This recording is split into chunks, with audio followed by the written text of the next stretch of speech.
Our officials for this match. First referee, Mr. Dante Malazarte, National Referee. Second referee, Mr. Jess Villarreal, National Referee. Let's call on our starting lineup from our Far Eastern University, Lady Tamaraos. Let's start off with our team captain. Number 9, Mary Remy Joy Palma. At number 2, Bernadette Pons. Wearing jersey number 12, Kyle Angela Negrito. At number 15, Jerly Malabanan. Wearing jersey number 16, Tony Rose Basas. And at number 18, guest player Jovelyn Gonzaga. Libero number 11, Kyla Liana Atienza. Head coach, Mr. Cecil Shaq de los Santos.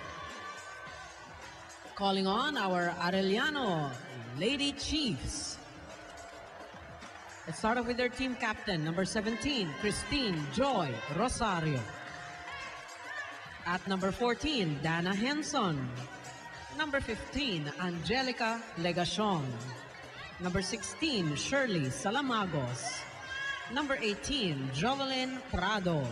And their guest player, number 4, Carmina Aganon. Libero, number 9, Jan Eunice Galang. Head coach, Mr. Roberto Obet Javier. This is match number 12 of the preliminaries. Good luck to both teams. Match number 12 dito sa ating collegiate conference. At mukhang nakakasigurado ako kasamaan na slam bang affair ang ating masasaksiyan dahil parehong kargado ang Tamaraos at itong Lady Chiefs. That's right. And again, both teams are even more stronger dahil dun sa addition ng kanilang mga guest players sa kanilang lineup. Talagang ito yung mga household teams nandito sa Shakey's Village. Si Agano, Babayan, Job Gonzaga. Oo naman. Wala lang si Royce Tubino because I think she had to attend a wedding in Bohol. Ito yung full details. Wedding in Bohol. So she's missing today's game. This just in. Yan. Para kay Miss Andre Mulia. Pero next game, andito na raw siya. Yan. Pero hindi na mag-aantay ang Lady Tamaraos as they scored the first point of this contest. Isang attack point na kuha ng Yellowing Green laban dito sa Arellano na kamakailan ay nakuha ang kanilang unang kampyonato sa NCAA, and they are, I believe, are only under 5th year sa NCAA. Pero si Coach Obet Javier, after being frustrated last year na kung saan natalo sila sa finals nilahan ni Royce Tubino, ay nakuha nila ang kampyonato in this current or recent past NCAA season. Maganda dito dyan, Coach Ronnie, umpisa pa lang talagang nakikita mo iba. They already celebrate the points. Umpisang-umpisa pa lang tayo. Kung dati si Mary Jane Ticar ang siyang setter para dito sa Lady Chiefs, ngayon yan ay si Angelica Legacion at Gano Legudic. Benson, bibigyan ni Legacion. CJ Rosario, dati pag ito ngayon, team skipper na.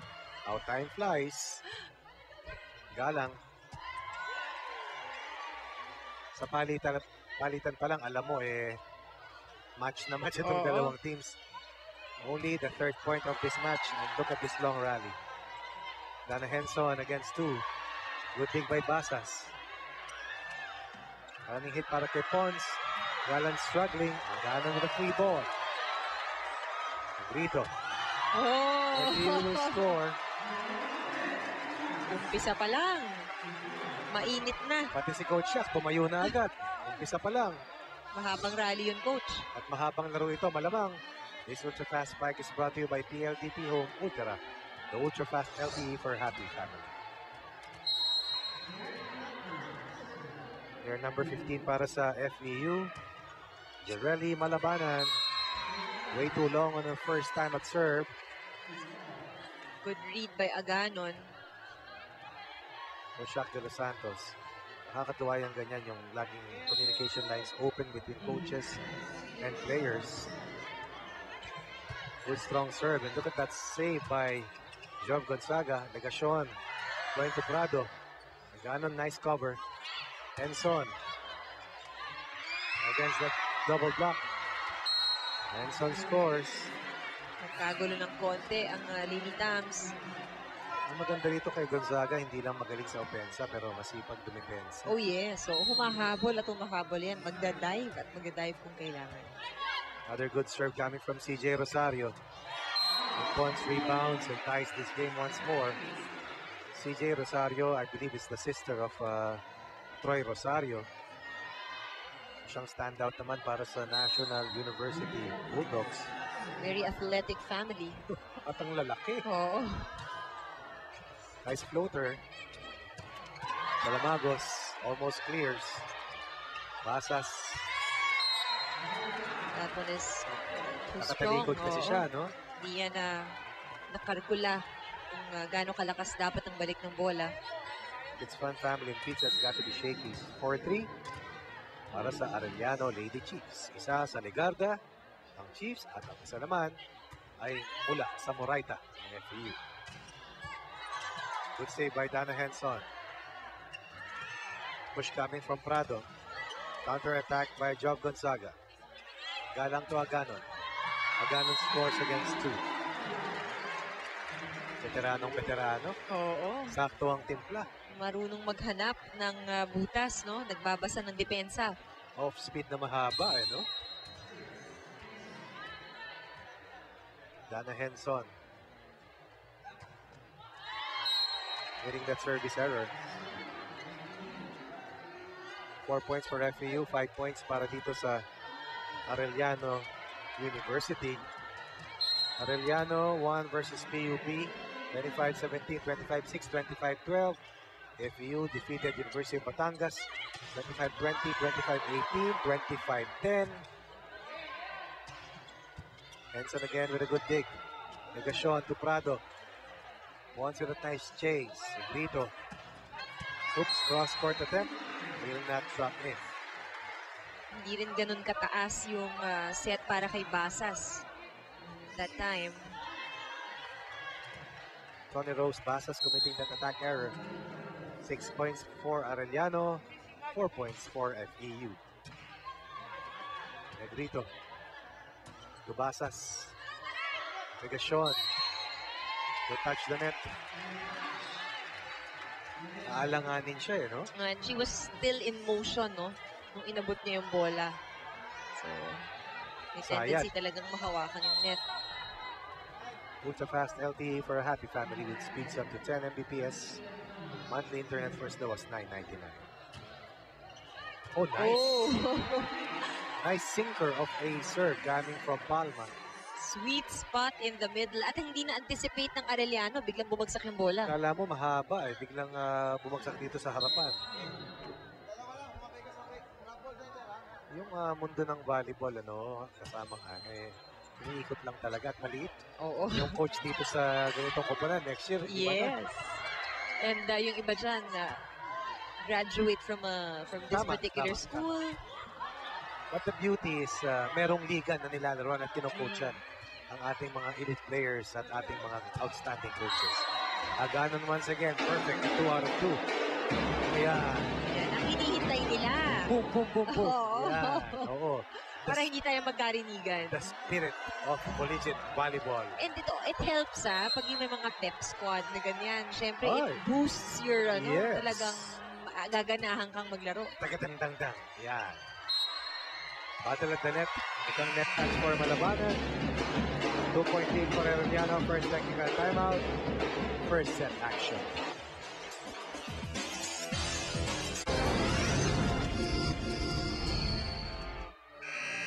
Welcome back to the Shakey's V-League. At ito po ang ating mga airing schedules on GMA News TV. Saturdays, 12:55 p.m. live. Sundays, 12:45 p.m. also live. And Monday and Thursdays at 1 p.m.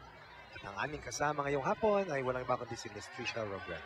And Coach Ronnie, Battle of the Champions nga ang sisilayan natin ngayong araw. As the NCAA top finishers, Lady Chiefs face the defending SVL champions, Lady Tamaraos. Now, while both coaches feel that their respective teams played a little too relaxed in their first meetings, hinihingi nila sa girls na gumising na at hindi daw biro ang ngayong araw. Now, Arellano plays with their complete champion team cast, while FEU enters without two key players from before. Pero sabi sa akin ni Coach Shaq, we still have guest player Jovelyn Gonzaga at sana naman ang kanyang girls ay tatagan pa ang loob at ma-inspire sa lakas na ipapakita ng kanilang ate. That's all for now, guys. And there's no doubt that the guest players will have a lot to do about the campaign ng kanilang mga lalaroan. Oh, I believe that ball was about to go out. And Prado commits a double black eye. 2 straight points for the Lady Tamaraos. And after the first technical timeout, ay nakabawi at nakatabla itong FEU dito sa Arellano.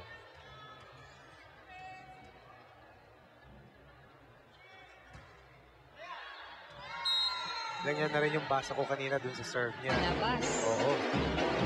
Bam, para bam. Yan. Ayan, pampagising. Yes. Ayaw ng baby mo yan. Mapupuyat ka. Maingay. Hermina Ganon serving earlier for NU. Good cover down the line by Galang. Net touch para dito kay CJ Rosario. Now, Pati buhok, no, Ann? oo, pag sumabit. Saan ang dapat mo? Ipusod mo? Or, hindi nakapusod. Or kanina, in one of the games, nakita natin, they try to tuck it in their shirt sa likod. Pero or lilipad din yun, di ba? lilipad din. Or clips, or nakapusod. Katulad ni CJ Rosario sa kanina Aganon. Mahaba-haba ang kanilang buhok. Eh, pag pumaling yung tingin mo from left to right or right to Yun na. left, papalo yun, eh, di ba? Oo, yun na. May touch na yun. Even Negrito, who's Yes. always there by the net dahil Correct. setter siya, no? Eh, yung dito kay Malabanan na parang naka-braid, no? Naka-braid, pero lahat may danger pa rin of touching the net. Oo. So yun ang kailangan pagkaingatan ng ating mga players. This Ultra Fast Spike is brought to you by PLDT Home Ultra, the Ultra Fast LTE for Happy Family. Nakitanong ko lang naman yan dahil kanina dun sa mga games na kino-cover namin yan, nakita ko buhok ang tumatama. Oh, and they really call it as a violation. Good hustle play coming from Negacion. Ball still live, Negrito cross court. Oh, That's in. itong si Pons talagang very deceiving. May not be the tallest in the lineup, but definitely a very, very good attacker for FEU. May karga, may bala yung mga bayo nitong si Bernadette Pons. Loaded itong roster ng FEU even without Honey Royce Tabino. Of course, with Honey Royce Tabino, that's a totally different story. But Malabanan showing us that she's going to be a major force for FEU. Mikasa is the official ball of the Shakey's B-League.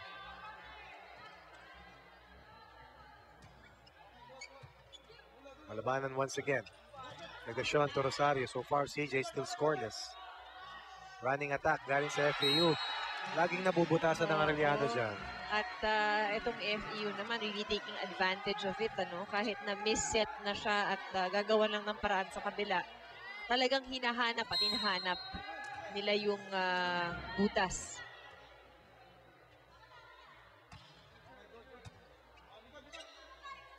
Negacion this time going to Dana Henson. Henson delivers.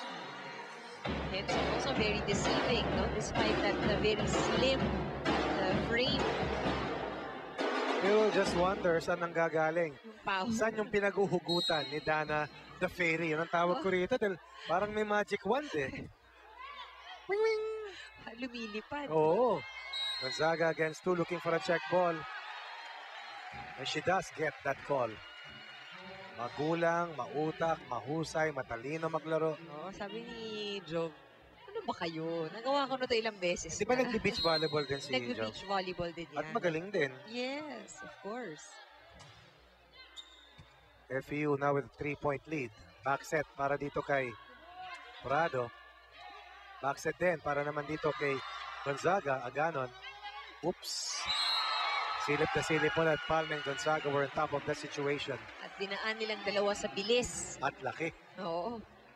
15-11, biggest lead of the first set para dito sa FEU.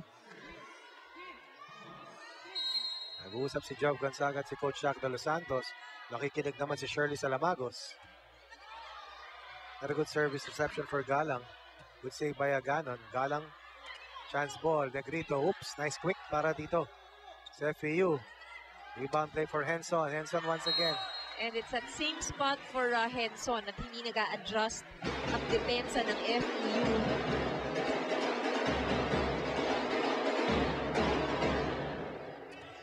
Alam mo si Dana Henson, I believe, is less than 100 pounds. I wouldn't be surprised. Oo, talagang very slim Kung ang umabot kanyang... ng 95, baka swerte na, no? Gandang problema naman nung Oo, kumain ka lang totoo ng yan. kain. Totoo yan. Eh ako, maski may problema, kain ako ng kain. Gonzaga block. Gonzaga setting up. Henson, good dig. Legacion. Salamagos faking. Good misdirection. As Aganon delivers from the left side.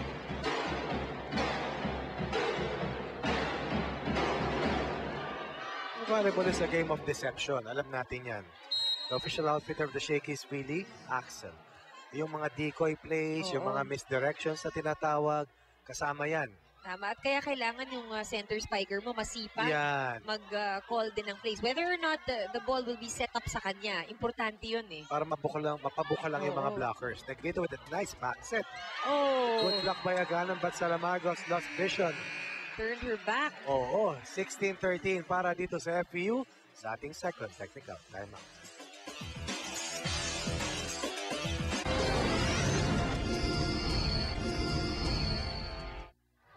Maraming salamat sa inyong patuloy na pagsubaybay sa Shakey's B-League. Bali magsanok together with Miss Ann Dimulya Kanda. Wala si Julio rito, natutulog ha. Nagsuswimming. Uy! Nag-Viber? Oo, nagre-report siya. Swimming na. Oo, nag-tweet. 16-13 for FEU. Oops! Not a good reception para dito sa Arellano. I thought that Legacion was patient yun na, pero sa pagtama sa net, hindi nahulog sa kanya eh. Right now, tingnan natin, they need one good reception, Naku! but they fail to deliver. Aganon finds a way. Negrito with a back set. Oops! Ay! Out of control. Walang wrist action para kay Pons. Nakakatawa yung reaction dito ni Bernadette Pons. Talagang parang... Ay, nangyari. Anyari as Nilen Mabayad makes her first entry in this contest. Oh, itong, they're basically adding more height sa kanilang front line. Yan na yung todo niyan, di ba? Oo. Yeah, matatangkad. And of course, beefing up their blocking. 14 serving, 17 for set action. Excellent timing by Carmina Aganon. And then on the rebound play, Aganon will score. Bago na rin ang center para dito sa Arellano. Yan ay si Ramirez.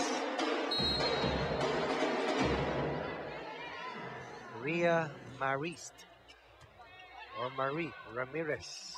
Good read by Shirley Salamagos. Designated middle blocker, getting the job done. Itong FEU, unti-unti, nahahabol ng Arellano University. Ultra-fast LTE for happy family with speeds up to 10 Mbps. Monthly internet first low was 999. Lamang ng apat kanina na ibaba sa isa, muling umakyat sa dalawa. Para dito sa FEU as Palma prepares to serve for the Lady Tamaraws. Coach Obet Javier, a minted coach para sa Arellano. Coach Shaq de los Santos, also a champion coach in his own right. Malo si Carmina Aganon. Oh, nice setup para kay Malabanan. Ramirez going to Mabayad. Mabayad adjusting.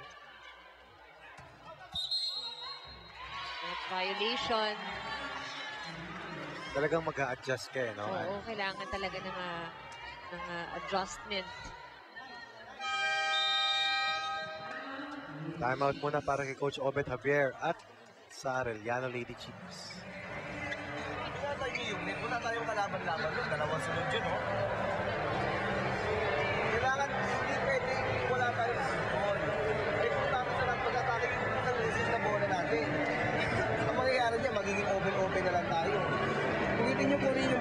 dapat maisama yun. Diba?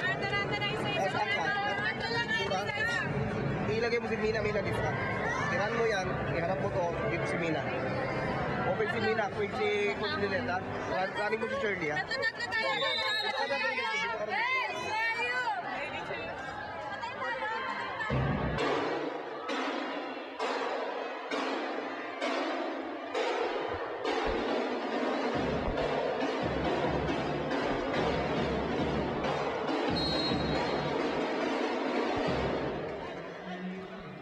Let's see, no? Tingnan natin kung makakabawi agad itong Arellano University. Very specific instructions actually, no? Mula sa kanilang coach. And adjustment is needed immediately. Yun nga rin ang sinasabi niya. The way these two teams are playing, and I believe that these are two of the toughest two teams.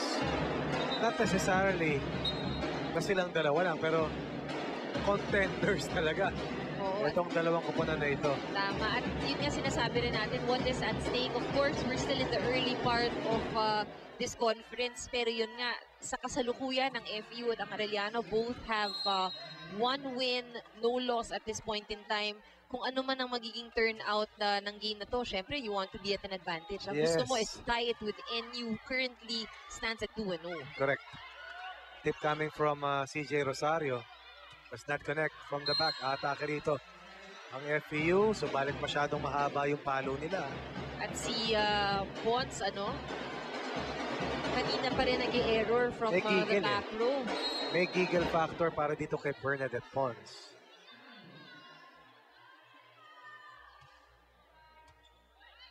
Nika Carino serving for Arellano, and just like that, Arellano ties this match in the first set. At 19-0, Coach Jack De Los Santos naman ang tatawag ng timeout for FEU.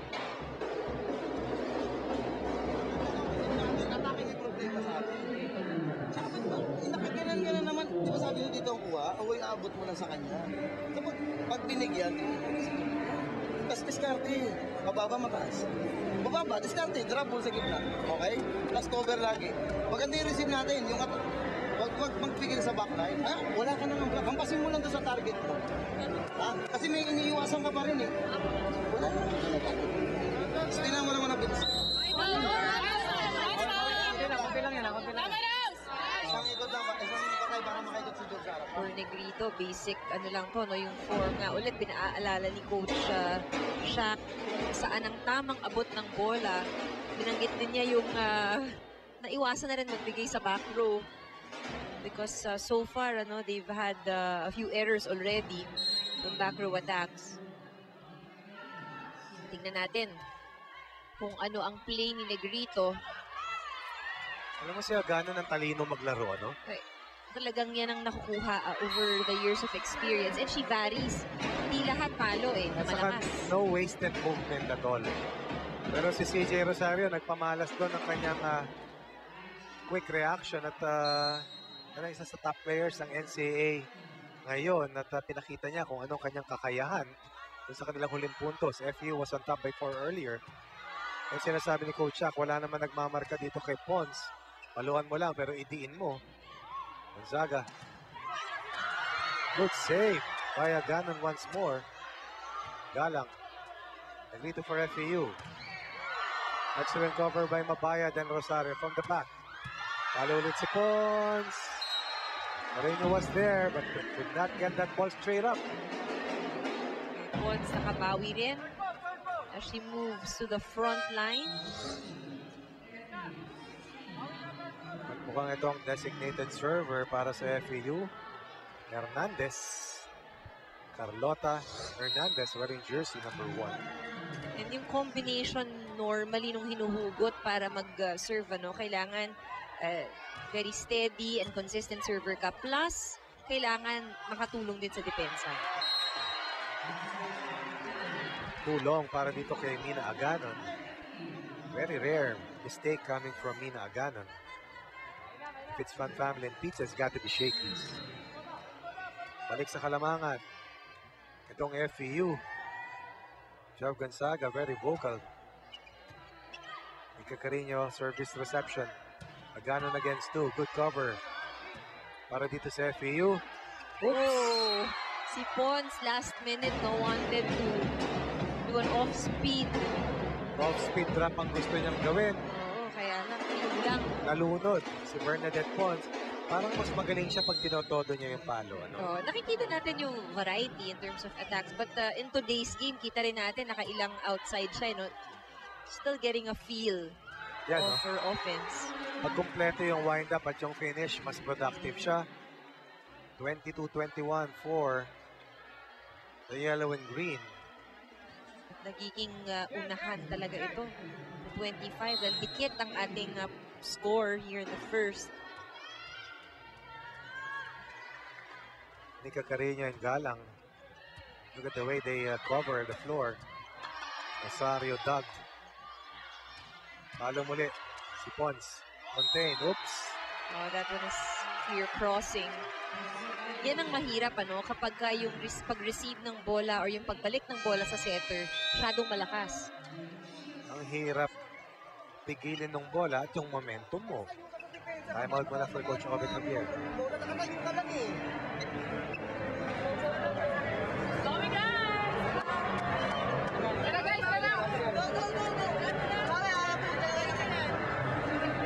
Hindi na sa dito ka nakapwesto. Pag maganda yung receive, dalawang quick ha, i-play one mo ha. Pero ito, back ka. Pag maganda yung receive, pero pag wala na receive, i-normal mo lang. Bilisan mo yung palo. More aggressive sa kanilang opensa, mabilis na palo ang hinihingi. In a specific play, hindi rin naman nagkakaroon ng gaanong malaking problema itong Arellano with their first ball. So, let's see if they can execute that. 2 points ahead and 2 points away are the Lady Tamaraws from winning the first set. Carreño service reception. Abayad set up. Abayad will not get that ball across. Obviously, didn't clear the net. And there's a lot of pressure on the shoulders of Ramirez. Yes. Ramdam, Dama, at Litaw. At ito, nakita ni Coach Obet Javier, pero may lalabas ni Coach Obet ay si Lulette Mabayad. Legasyon back in. Isang magandang service reception ang kailangan nila.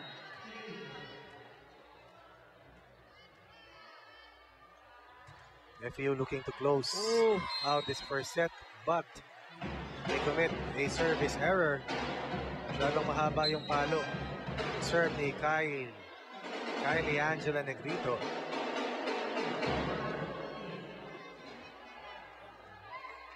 And maririnig mo rin, ano? Henson telling her teammates, kapit. Because we've seen this, ano? 24-22 at nakahabol pa rin ang Dejado. And in this case, it's C. Lalo pag veterano ka na, alam mo na, ayan, no? Rosario taking advantage of that regalo over ball.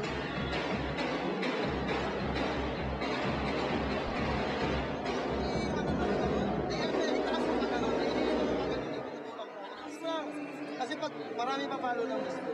Okay? Doon na si Job. Ito, i-backfake mo to. Backfake mo siya. Ito yung mag-sito.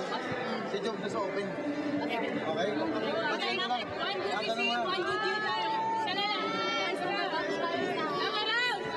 Sukan mo na maganda dyan.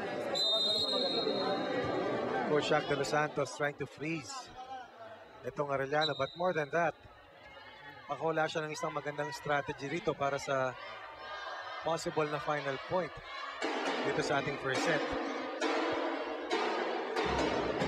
Right now, itong si Ponzo na inaayos din ang kanilang formation. They need one good pass. And they have to have that one good service reception. Oh my! Oh, but they didn't have to anymore dahil dun sa service error na yon. That's got to hurt. Their chances to tie and extend the first set instead. Jelica Legacion will commit that service error that will allow Arellano, or rather the FEU Lady Tamaraws, to stay ahead by 2 points. As we take a look at this shake and play. Itong FEU, makukuha ang first set ng 2 points. Dahil dun sa huling service error, itong si Jelica Legacion.